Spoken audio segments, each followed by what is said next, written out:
Hello दोस्तों, कैसे हैं आप सब। उम्मीद करते हैं अच्छे होंगे और अपना पढ़ाई अच्छे से कर रहे होंगे। तो चलिए आज हम आपको आज आपके लिए हम हिस्ट्री क्लास 10th के हिस्ट्री चैप्टर 2 साम्यवाद एवं साम्यवाद के सारे वीवीआई ऑब्जेक्टिव लेकर आए हैं। तो इस वीडियो को आप अंत तक ज़रूर देखिएगा और यह वीडियो आपको थोड़ा सा भी लाभदायक यानी फ़ायदेमंद लगे तो आप वीडियो को लाइक करके चैनल को सब्सक्राइब जरूर कीजिएगा अगर आप पहली बार हमारे चैनल पे विज़िट किए होते हो। तो चलिए आज हम इस वीडियो में हम ज़्यादा से ज़्यादा ये कवर किए हैं, ज़्यादा से ज़्यादा इस चीज़ को हम देखें कि ये आपके कौन ऐसे ऑब्जेक्टिव है जो आपके लिए बोर्ड एग्ज़ाम के लिए महत्वपूर्ण है। तो सारे वीवीआई ऑब्जेक्टिव को हम इसमें से कवर किए गए हैं और इसी में से आपका लगभग जो भी क्वेश्चन आज लिया गया है, ये क्वेश्चन हर एक से लगभग पूछा जाता है। तो चलिए हम बिना टाइम वेस्ट किए हम अपना वीडियो को शुरू करते हैं और वीडियो को आप लास्ट तक ज़रूर देखिएगा। चलिए आज का हमारा पहला ऑब्जेक्टिव है कि साम्यवादी भावना का उदय किस क्रांति के फलस्वरूप हुआ था। तो साम्यवादी भावना का जो उदय हुआ था तो किस औद्योगिक क्रांति के बाद ही क्या हुआ था, साम्यवादी भावना का उदय हुआ था। चलते हैं हम लोग दूसरे प्रश्न की ओर। दूसरा प्रश्न हमारा है कि किस क्रांति के फलस्वरूप पूंजीपति वर्गों द्वारा मजदूरों का शोषण चरमोत्कर्ष पर था। कहने का मतलब है जो किस क्रांति के बाद मजदूरों का शोषण किया जा रहा था। तो किस क्रांति के पहले फलस्वरूप तो वो था हमारा औद्योगिक क्रांति। क्या होगा इसका, औद्योगिक क्रांति में द्वारा मजदूरों का शोषण किया जा रहा था। जब औद्योगिक क्रांति हुई तो इसमें अधिक से अधिक मजदूरों का ज़रूरत पड़ा और अमीर लोग क्या कर रहे थे, पूंजीपति लोग मजदूरों का शोषण कर रहे थे। अपना मनमर्जी से ये लोग मजदूरों को क्या दे रहा था, मजदूरी दे रहा था और काम करवा रहा था। अगला प्रश्न है किस अर्थव्यवस्था में उत्पादन के सभी साधनों, कारखानों तथा विपणन में सरकार का एक अधिकार होता था। तो इसमें पूंजीपतियों का होगा। किसमें, पूंजीपतियों पर होगा इसका सबका अधिकार होता था। इसका लिए इसका राइट आंसर हो जाएगा ऑप्शन ए। चलिए अगले प्रश्न को देखते हैं। अगला प्रश्न है हमारा, कहते हैं औद्योगिक क्रांति के कारण समाज का विभाजन कितने वर्गों में हुआ। तो औद्योगिक क्रांति के कारण समाज दो भागों में विभाजित हो जाता है। एक होता है यहाँ पे पूंजीपति वर्ग और दूसरा होता है मजदूर वर्ग। इसलिए इसका बी हो जाएगा राइट आंसर। चलिए अगला प्रश्न को देखते हैं। कहता फ्रांसीसी समाजवाद के विकास का जन्मदाता कौन है। तो फ्रांसीसी में समाजवाद का जनक किसे कहा जाता है, जन्मदाता, तो वो सेंट साइमन को कहा जाता है। सेंट साइमन को क्या कहा जाता है, फ्रांसीसी समाजवाद का जन्मदाता। इसलिए इसका डी हो जाएगा क्या जी, राइट आंसर। चलिए अगले सवाल को देखते हैं। अगला सवाल कहता है स्वपनदर्शी समाज का संस्थापक कौन था। तो स्वपनदर्शी समाजवाद का जो संस्थापक कौन था, वो रॉबर्ट कौन था जी, एंगल्स था, कार्ल मार्क्स तो नहीं। तो यहाँ पे ओवेन था। ओवेन जो होता है स्वपनदर्शी समाज का संस्थापक था। स्वपनदर्शी किसे बोलेंगे, जो ऐसी कल्पना करे जो क्या संभव नहीं है, उसे हम लोग बोलते हैं स्वपनदर्शी। जो खाली ऐसे हुबहू खाली लोगों को सपना दिखा कर चले जाए। यूटोपियन समाजवादी कौन नहीं था। ऑप्शन है पहला ए लुई वला और सेंट साइमन, कार्ल मार्क्स और रॉबर्ट ओवेन। तो इसमें से देखेंगे लुई वला, सेंट साइमन और रॉबर्ट ओवेन, ये सारे क्या था, यूटोपियन समाजवादी थे। लेकिन कार्ल मार्क्स वो यूटोपियन समाजवादी नहीं थे। इसलिए इसका सी आंसर हो जाएगा राइट। अगले सवाल को देखते हैं। इंग्लैंड में समाजवाद का जनक किसे माना जाता है। तो इंग्लैंड में समाजवाद का जनक किसे माना जाता है, रॉबर्ट ओवेन को माना जाता है। क्योंकि रॉबर्ट ओवेन का जन्म कहाँ पे हुआ था, इंग्लैंड में हुआ था। इसलिए इसका सी हो जाएगा राइट आंसर। अगला प्रश्न है कार्ल मार्क्स का जन्म कहाँ हुआ था। तो कार्ल मार्क्स का जन्म ये जर्मनी में हुआ था। ये हो जाएगा इसका राइट आंसर। प्रथम इंटरनेशनल की स्थापना कहाँ हुई थी। इसका सभी ऑप्शन को देखते हैं, रूस में, फ्रांस में, जर्मनी में या लंदन में। तो इसका राइट आंसर हो जाएगा लंदन में, यानी ऑप्शन डी। चलिए, साम्यवादी घोषणा पत्र किसने प्रकाशित किया था? तो साम्यवादी घोषणा पत्र जो है मार्क्स एवं फ्रेडरिक एंगल्स दोनों ने मिलकर किया था, इसलिए इसका डी हो जाएगा राइट आंसर। चलिए, साम्यवादी घोषणा पत्र कब प्रकाशित किया गया था? तो साम्यवादी घोषणा पत्र जो है 1848 ईस्वी में किया गया था, इसलिए इसका सी हो जाएगा राइट आंसर। चलिए अगले सवाल को देखते हैं। कहता है 1919 ईस्वी में तृतीय इंटरनेशनल अथवा कमिटमेंट की स्थापना कहाँ हुई थी? तो कहाँ पे हुई थी?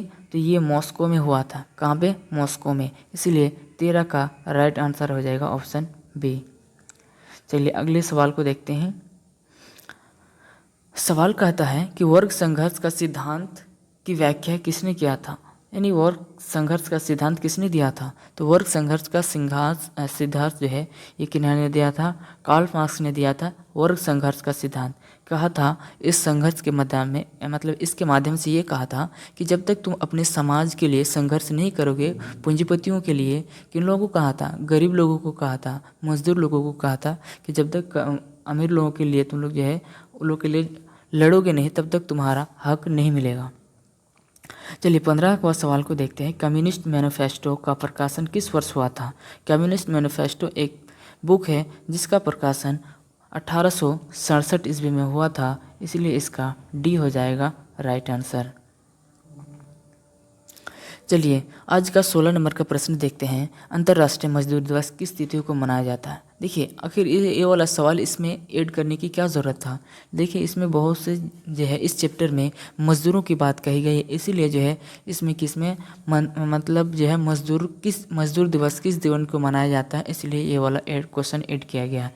तो 1 मई को जो हम लोग क्या मनाते हैं? मज़दूर दिवस मनाया जाता है इंटरनेशनल, पूरे विश्व भर में। ठीक है, तो इसके लिए इसका डी हो जाएगा राइट आंसर। चलिए अगला, द्वितीय अंतर्राष्ट्रीय संघ का कब बना था? अंतर्राष्ट्रीय संघ कब बना था?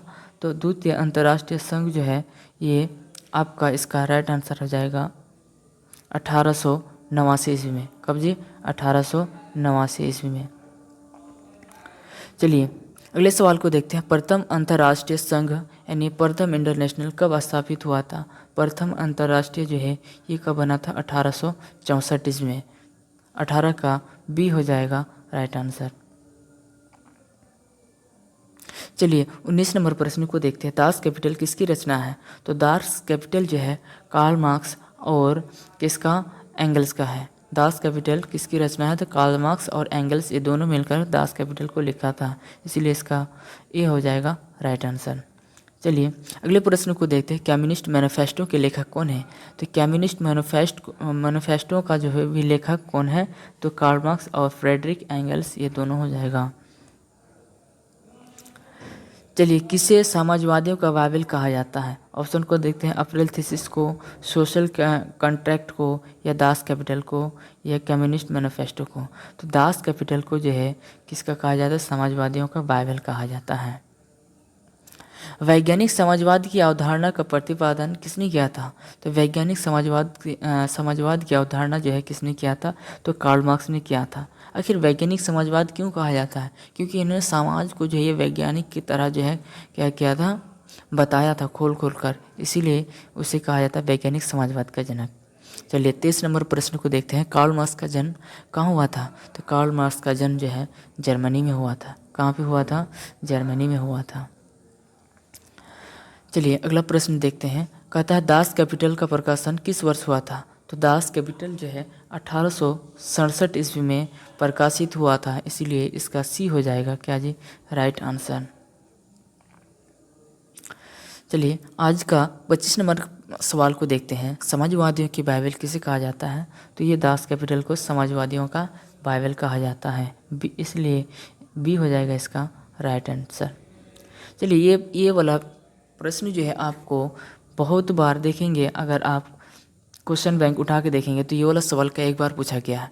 क्या है कि वार एंड पीस किसकी रचना है?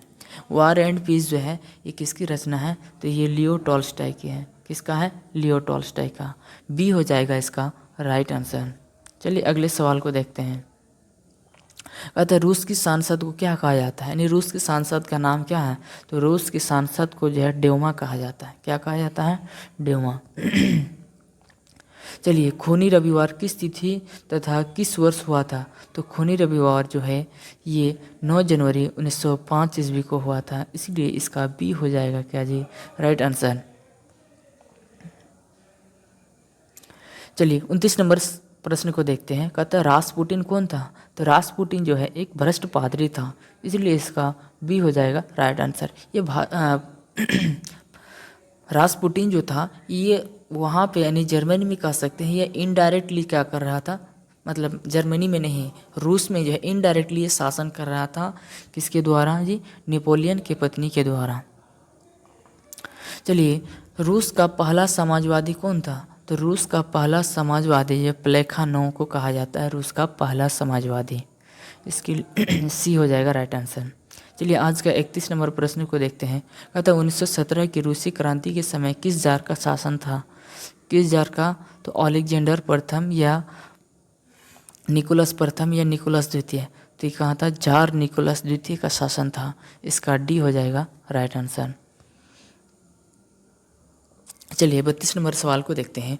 निहिलिस्ट आंदोलन कहाँ हुआ था, तो निहिलिस्ट आंदोलन जो है ये कहाँ पे हुआ था, रूस में हुआ था। कहाँ पे, रूस में हुआ था निहिलिस्ट आंदोलन। 33 नंबर सवाल कहा था रूस में सोशल डेमोक्रेटिक पार्टी की स्थापना कब हुई थी, तो रूस में सोशल डेमोक्रेटिक पार्टी की स्थापना 1961 ईस्वी में हुआ था। कब हुआ था, 1961 ईस्वी में, ये हो जाएगा इसका राइट आंसर। बोल्शेविक क्रांति कब हुई थी, तो बोल्शेविक क्रांति जो है नवंबर 1917 ईस्वी में हुआ था। कब हुआ था, नवंबर 1917 ईस्वी। और इसे जो है अक्टूबर क्रांति के नाम से भी जाना जाता है। किसको, बोल्शेविक क्रांति को, 3 नाम से, नवंबर क्रांति, बोल्शेविक क्रांति या अक्टूबर क्रांति, तो इसका बी हो जाएगा राइट आंसर। चलिए, रूस में कृषक दास प्रथा का अंत कब हुआ था, तो रूस में कृषक दास प्रथा का अंत जो है 1861 ईस्वी में हुआ था, ये हो जाएगा इसका राइट आंसर। चलिए क्वेश्चन को हम लोग फटाफट करते जाते हैं और लास्ट में जो है आप अपनी कमेंट में बताना है कि आपको कितने ऑब्जेक्टिव पहले से आता था और अभी आप कितना नया देखें। चलिए 36 नंबर का प्रश्न को देखते हैं।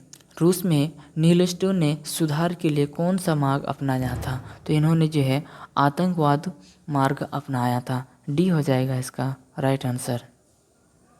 चलिए, रूस में जार का अर्थ क्या होता है, तो रूस में जार का अर्थ होता है रूस का सम्राट, इसलिए डी हो जाएगा इसका राइट आंसर। कहते रूस में कृषि दासता किसने समाप्त किया था, तो किसने कृषि दास प्रथा को अंत किया था, तो यहाँ पे जार अलेक्जेंडर द्वितीय ने किया था। किन्होंने कृषि दास प्रथा का अंत किसने किया था, जार अलेक्जेंडर द्वितीय। चलिए, चैनल को अगर आप सब्सक्राइब नहीं किए हैं तो सब्सक्राइब ज़रूर कर लीजिएगा, क्योंकि बिना सब्सक्राइब किए आपको तो जाना ही नहीं है, क्योंकि आपका बोर्ड के एग्ज़ाम का पूरी तैयारी करवाया जाता है इस चैनल के माध्यम से। चलिए, 1917 की पहली रूसी क्रांति को किस नाम से जाना जाता है, तो देखिए रूस में 1917 ईस्वी में जो पहला क्रांति हुआ था तो उसे फरवरी क्रांति या तो मार्च क्रांति के नाम से जाना जाता है। अब यहाँ पे एक क्वेश्चन रेज होता है, उत्पन्न होता है कि देखिए फरवरी क्रांति को ही मार्च क्रांति क्यों कहते हैं, क्योंकि उस टाइम जो है रूस में 2 तरह का कैलेंडर चलता था। उस एक कैलेंडर जो है मतलब ग्रेगरियन कैलेंडर जिसे कहते हैं, वो 13 दिन पहले चलता था, जिस कारण से जो है कोई अगर क्रांति या कोई चीज़ फरवरी में होता था तो वो अगला इसमें मार्च में चले जाता था। ठीक है, ये हो जाएगा इसका राइट आंसर। लेनिन ने ब्रेस्ट लिटोवस की संधि किस राष्ट्र के साथ हुआ था, तो ये किसके साथ हुआ था, जर्मनी के साथ हुआ था। किसके साथ, जर्मनी के साथ हुआ था। चलिए, अप्रैल थीसिस किसने तैयार किया था, तो अप्रैल थीसिस जो है लेनिन के द्वारा तैयार किया गया था, तो इसलिए ये हो जाएगा इसका राइट आंसर।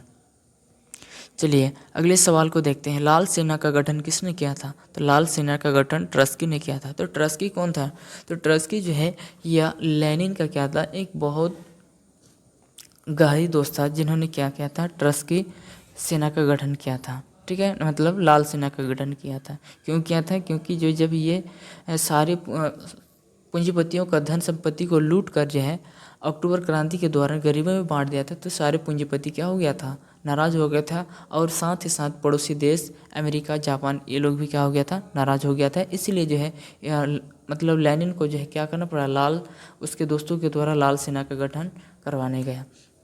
ठीक है, तो लाल सेना का गठन किसने किया था, ट्रस्की ने किया था। चलिए आज का 43 नंबर प्रश्न है, ब्रेस्ट-लिटोव्स्की की संधि किन दो देशों के बीच हुई थी।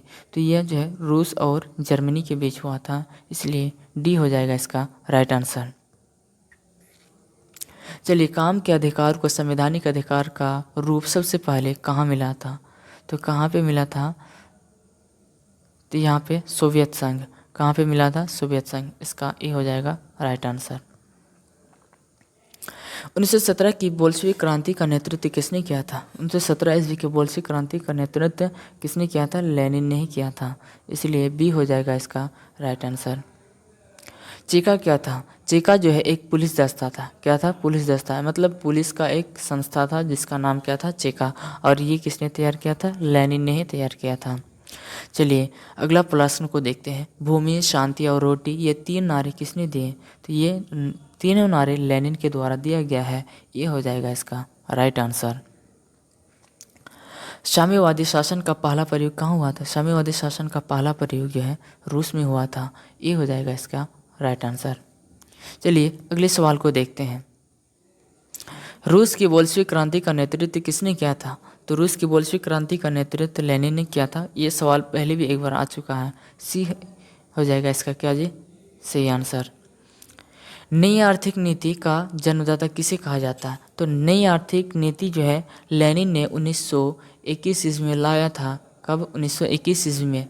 तो इसका क्या हो जाएगा, लेनिन। क्या हो जाएगा जी, लेनिन हो जाएगा इसका सही आंसर। लेनिन की मृत्यु कब हुई थी। तो सवाल ऑप्शन देखते हैं, तो इसका लेनिन का मृत्यु जो है 1921 ईस्वी में हुआ था, डी हो जाएगा इसका राइट आंसर। और 1921 ईस्वी में नई मतलब जो है लेनिन ने क्या लाया था, नई आर्थिक नीति लाया था। चलिए सोवियत संघ का विघटन किस वर्ष हुआ था। तो सोवियत संघ का विघटन 1991 ईस्वी में हुआ था, ये हो जाएगा इसका राइट आंसर। क्या हो जाएगा, ये हो जाएगा इसका राइट आंसर। चलिए दोस्तों यहीं पे हमारा आज का वीडियो समाप्त होता है। अगर वीडियो आपको अच्छा लगे तो आप जो है चैनल को सब्सक्राइब कर किए बिना तो जाएंगे ही नहीं, और अपने दोस्तों में भी शेयर कर दीजिएगा। शेयर करने में आपका जो है 1 रुपया भी खर्च नहीं होता है, तो आपको शेयर करने में क्या जाता है, और लाइक वाला बटन दबाने में भी तो पैसा खर्च नहीं होता है, इसलिए जो है लाइक किए बिना तो नहीं जाइए। आपका एक लाइक हमें जो है मोटिवेशन देता है, इसीलिए बिना लाइक किए नहीं जाएंगे। तो चलिए दोस्तों यहीं पे हम अपना वीडियो को समाप्त करते हैं। जय हिंद।